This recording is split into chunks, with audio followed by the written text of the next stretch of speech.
사랑하는 여러분, 어느덧 2025년도 이제 한 달밖에 안 남았습니다. 시간이 참 빨리 가는 것 같습니다. 그러다 보면 언젠가는 이 땅을 떠나야 될 때가 옵니다. 이런 말이 있습니다. 인간의 출생은 죽음을 향한 일부라는 말이 있습니다.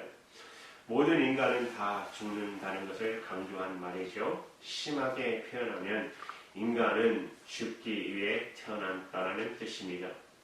그러므로 인간이 하루하루 살아간다는 것은 실로는 하루하루 죽어가고 있다는 의미인 것입니다.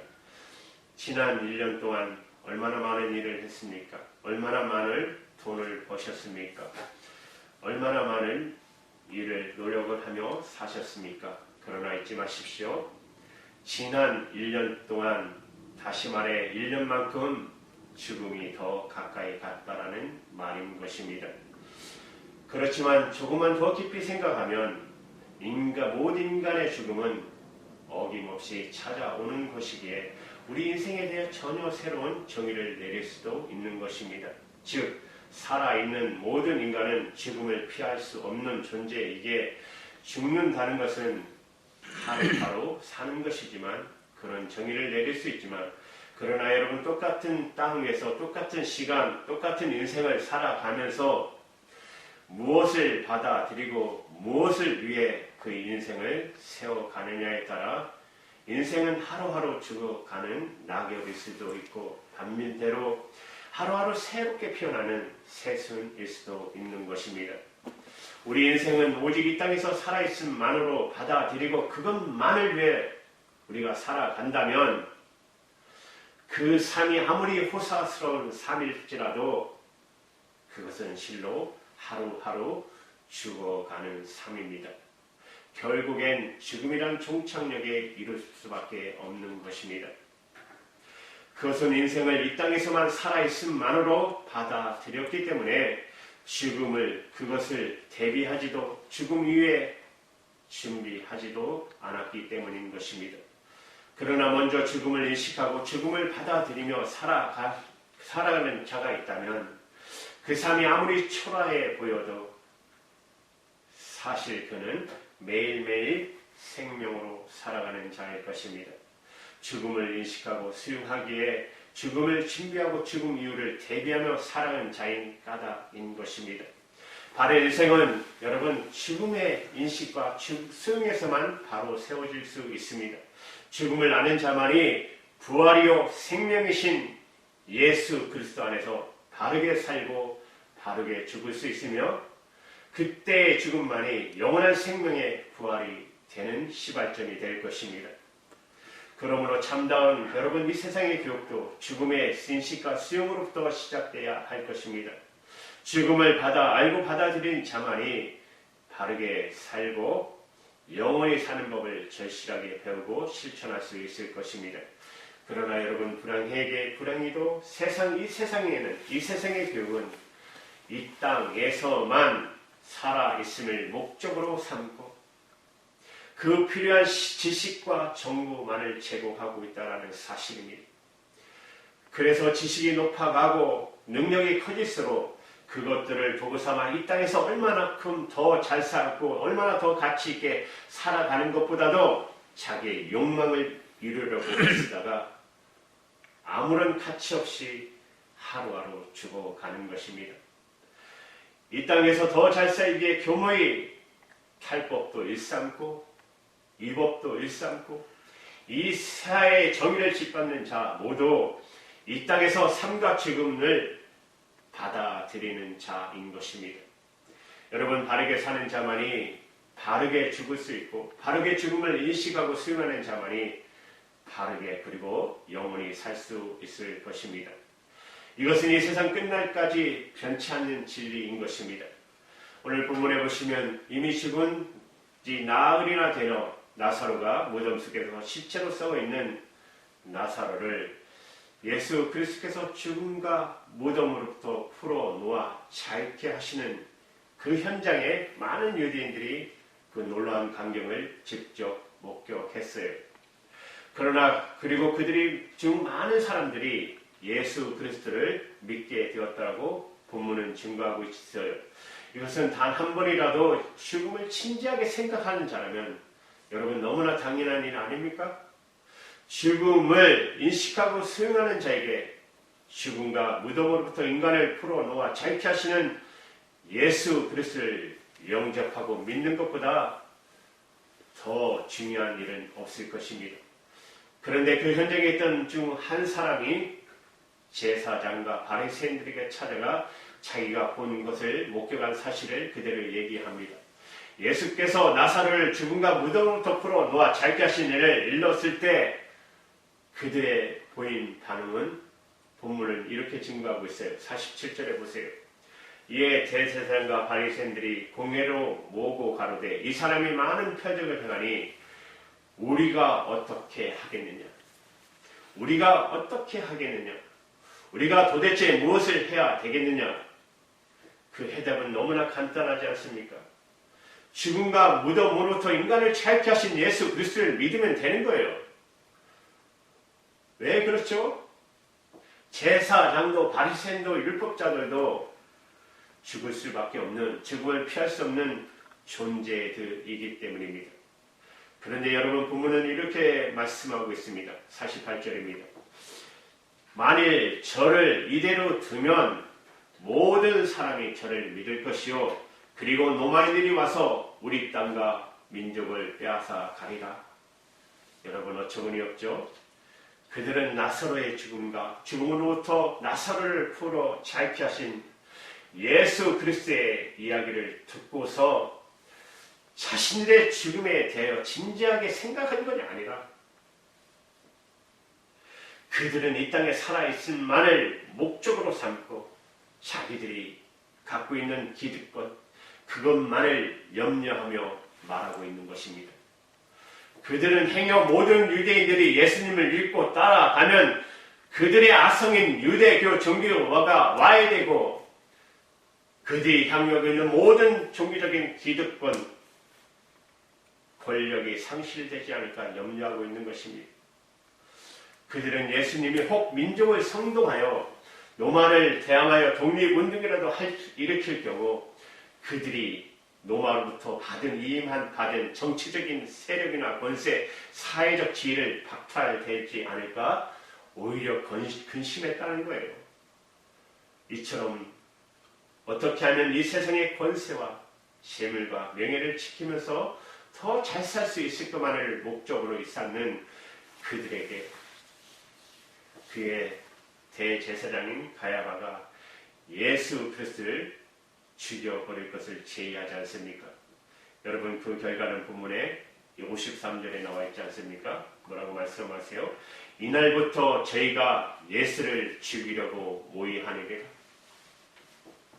여러분 우리가 보면 40절 하반절에 보면 우리가 어떻게 하겠느냐 이 절대적인 질문 앞에 그들은 합심하여 53절에 예수 그리스도를 죽여버리는 것으로 결론을 내리고 있다는 것입니다. 그것만이 이 땅에서 자신들의 기득권을 상실치 않고 세상을 향한 자신의 영향력이 위축당하지도 않는 길이라고 그들은 확신하고 있는 것입니다. 단 한 번쯤이라도 자신들의 죽음에 대해서 진지하게 생각했더라면 여러분 이처럼 어처구니 없는 선택은 하지 않았을 것입니다. 그들은 지켜야 할 기득권과 누려야 할 권세와 재물이 너무나도 많았기에 자신의 죽음에 대해 생각할 겨를이 전혀 없다라는 사실입니다. 그래서 그들은 매일 위세당당하게 살아가는 것 같지만 실로는 하루하루 죽어가고 있는 것입니다. 그들은 모두 결국 죽음이란 종착역에 다다를 수밖에 없고 다시 말해 예수 그리스도를 죽음으로 그들의 현실적인 기득권과 구체적인 이득은 구할 수 있을지는 모르지만 그러나 여러분 그 결과 참담한 죽음, 영원한 죽음은 어처구니 없게 심판에 면하지 못하는 어리석은 자들에게 불과한 것입니다. 예수 그리스도를 죽인다는 것은 곧 부활과 영원한 생명을 포기하는 것이요 그것은 무덤을 인생의 최대 목적으로 삼는 어리석은 행위인 것입니다. 생각해 보세요. 기껏 해봐 몇십 년 불과한 이 땅에서 살아있음을 위하여 반드시 죽음에 이르게 될 자신의 미래도 자각하지 못한 채 부활과 영원한 생명을 스스로 포기해버리는 어리석은 자가 도대체 누구입니까? 아무 거리낌 없이 헌시짝거리도 주님을 버리고 주님을 죽이는 본문의 제사장과 바리새인들이 여러분 도대체 누구입니까? 바로 우리 자신들의 모습은 아닙니까? 소설가 박완서 선생님은 인간의 죄를 짓는다는 것은 바로 그 죄 현장에 하나님을 죽이는 행위라고 말했습니다. 하나님은 무수부재의 하나님이십니다. 저와 여러분이 내가 어느 곳에 있었지 하나님께서는 바로 그곳에 나와 함께 계신다는 사실입니다. 그럼에도 불구하고 내가 나의 자신의 욕망을 위해 고의로 죄를 범한다면 그것은 그곳에 계신 하나님을 부정하고 있기 때문은 아닌 것입니까? 그것은 그곳에 계신 하나님을 부정하고 있는 것입니다. 그곳에 계신 하나님을 이미 내 마음속에서 죽여버렸기 때문인 것입니다. 참으로 날카로운 지적이요 통찰력이 아닐 수 없습니다. 여러분 기업인이 더 많은 이익을 위해 아무런 양심 끊임없이 탈법과 위법을 일삼는다면 바로 그 사람이 예수님을 은 30냥에 팔아 넘긴 가룟 유다와 별 다를 게 뭐 있겠습니까? 권력을 행사하는 정치가가 권력의 선한 성기가 되어 그 권력을 하나님과 국민을 섬기는 도구로 삼는 것이 아니라 자기의 유익, 불의한 목적을 위해 권력을 남용하고 보유한다면 지금 바로 그런 시대가 아닙니까? 그가 바로 예수님께 사형을 언도한 빌라도일 것입니다. 법의 정신을 지키면서 바른 판결로 정의를 지켜야 할 법관들이 사사로운 목적을 위해 법을 그릇 집행한다면 그가 바로 예수 그리스도를 죽음으로 몰아넣은 제사장과 율법학자와 바리새인들인 것입니다. 여러분 내가 어떤 조직에 속해 있든지 상관없이 동료 중 주님의 말씀을 따라 정도를 걸으며 바르게 살려는 사람을 한낱 고지식한 인간으로 무능한 인간으로 매도하고 있다면 내가 바로 예수 그리스도의 손과 발에 대문을 치는 노마 군인인 것입니다. 오직 자신의 욕망과 본능에 의해 부정과 불의를 주저치 않는 자가 있다면 여러분 그가 곧 십자가에 못 박으신 예수 그리스도에게 힘을 뱉으며 조롱하던 이스라엘 백성들과 불과할 것입니다. 이처럼 우리 자신도 의식하지 못한 채 도처에서 주님을 죽이면서 살고 있지는 않으십니까? 왜 그렇습니까? 내가 이 땅에서 지켜야 할 기득권이 소유가 너무나 많기 때문에 내가 이루기 원하는 나의 욕망과 본능이 너무나도 크기 때문에 인생의 가장 궁극적인 고도의 절대적인 것이 무엇인지를 생각할 것도 없이 그래서 이 땅에서 살아있을 만을 위하여 부활이여 영원한 생명이신 예수 그리스도를 지금도 아무 꺼리낌 없이 죽이면서 죽음이란 급행열차를 타고 하루하루 의미 없이 아무런 가치 없이 그냥 죽어가고 있는 것은 아닙니까? 죽음을 인식하고 수용하기 전까지는 여러분이 이 죽음의 행진은 결코 벗어날 수 없을 것입니다. 오늘 본문에서 말씀하신 것처럼 우리가 어떻게 하겠느냐? 우리가 어떻게 하겠느냐? 오늘 본문에서 제사장과 바리새인들이 제기한 질문과 똑같은 질문을 우리는 여러분 사도행전 2장 37절에서 찾아볼 수 있습니다. 예수께서 부활 승천하신 후 사도 베드로가 예루살렘에서 복음을 증거할 때 그 베드로의 설교를 듣던 사람들이 이구 동성으로 베드로와 사도에게 물었습니다. 형제들아 우리가 어찌할꼬? 형제들아 우리가 어찌할꼬? 이것은 제사장과 바리새인들이 제기한 질문과 문자적으로는 똑같은 질문이지만 여러분 그 질문의 동기와 내용은 전혀 다른 것입니다. 사도행전에 나타난 사람들은 베드로의 설교를 통하여 죽음과 생명을 바르게 인식했던 사람들이었어요. 그래서 그들은 절박한 심정으로 지금 질문하고 있습니다. 인간이 죽음을 피할 수 없는 유한한 존재라면, 죽음을 수용할 수밖에 없다면 부활이요 영원한 생명이신 예수 그리스도만이 우리를 무덤과 지옥으로부터 자유케 하시는 구원자시라면, 그렇다면 형제들아, 우리가 어찌해야 할까? 절박한 심령으로 이렇게 말하고 있는 거예요. 이 질문에 대한 베드로의 대답입니다. 사도행전 2장 38절 우리 같이 읽습니다. 시작. 너희가 회개하여 각각 예수 그리스도의 이름으로 세례를 받고 죄사함을 얻으라. 그리하면 성령을 선물로 받으리니. 형제들아, 우리가 어찌할꼬? 이 질문의 대답은 너희가 회개하여 각각 예수 그리스도의 이름으로 세례를 받고 죄사함을 얻으라. 그리하면 성령을 선물로 받으리니. 회개한다는 것은 두 손으로 꼭 움켜잡고 있던 죽음의 삶을 이제 내려놓고 죽음을 향해 치닫던 죽음의 행진을 멈추고 생명을 향해 되돌아서라는 것입니다.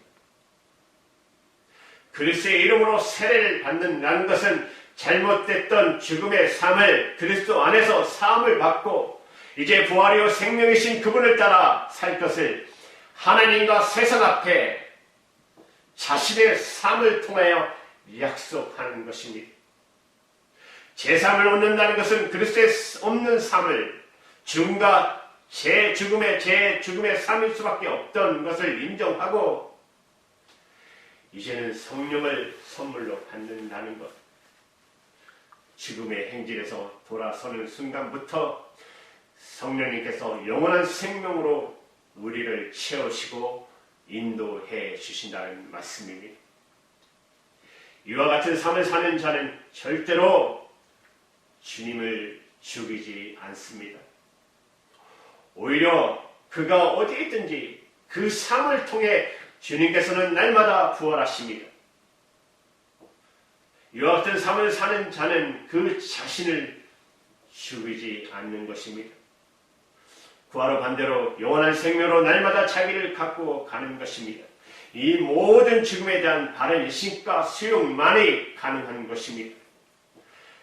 인간이란 예고 없이 찾아오는 죽음을 결코 피할 수 없는 존재임을 인식하시고 수용한다면 우리가 어찌할꼬? 우리는 정녕 주님을 향해 되돌아서 수밖에 없을 것입니다. 여러분 생각해 보세요. 꽃밭에 엎어진 꽃병이 있었습니다. 자기가 덮고 있는 꽃은 자기 소유가 되었습니다. 아무도 자기 꽃을 볼 수 없고 만질 수도 없었습니다. 꽃병은 자기 것이 생겼다고 얼마나 기뻐했는지 모릅니다. 그러나 시간이 경과하면서 꽃병 속의 공기는 혼탁해져 갔고 햇빛도 볼 수 없고 신선한 바람도 쐴 수 없었어요. 꽃은 마침내 시들어 버리고 말았습니다. 죽은 꽃에서 악취가 풍겼습니다. 그러나 꽃병은 엎드려 있고 도리가 없었습니다. 결국 그 꽃병은 신선한 공기를 호흡하지 못한 채 하루하루 지식에 죽어갔습니다. 그러나 탁자 위에 하늘 향해 세워진 꽃병이 있습니다. 엎어진 꽃병처럼 자기 소유라고 내세울 것도 아무것도 없지만 그러나 사람들은 때를 따라 맑은 물을 갈아주고 철을 따라 싱싱한 꽃을 꽂아 주었습니다. 매일매일 싱그러운 공기를 그 가슴에 담을 수 있음은 물론이요 하늘을 향해 바로 세워진 꽃병은 그것은 매일매일 생명의 삶을 살 수가 있었습니다. 매일매일 산다는 것은 결국 죽는 것이요 오히려 죽는다는 것은 날마다 사는 것입니다. 오직 죽음이란 종착역에 다다르기 위해 아무 의미도 없이 길을 쓰고 사는 방법이 있고 영원히 살기에 죽음을 바르게 인식하고 수용하는 방법이 있습니다. 그렇다면 사랑하는 여러분, 형제들이여, 우리가 어찌할꼬? 회개하고 각각 그리스도의 이름으로 세례를 받아 제사함을 얻으라. 그리하면 성령을 선물로 얻으리라. 엎어져 있던 인생이란 꽃병을 하늘을 향해 바로 세워주시기 바랍니다.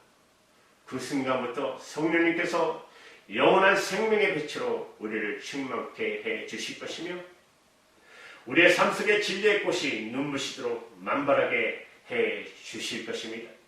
이 놀라운 하나님의 축복이 저와 여러분에게 이 대강절에 임하도록 축원합니다. 아멘. 기도하시겠습니다.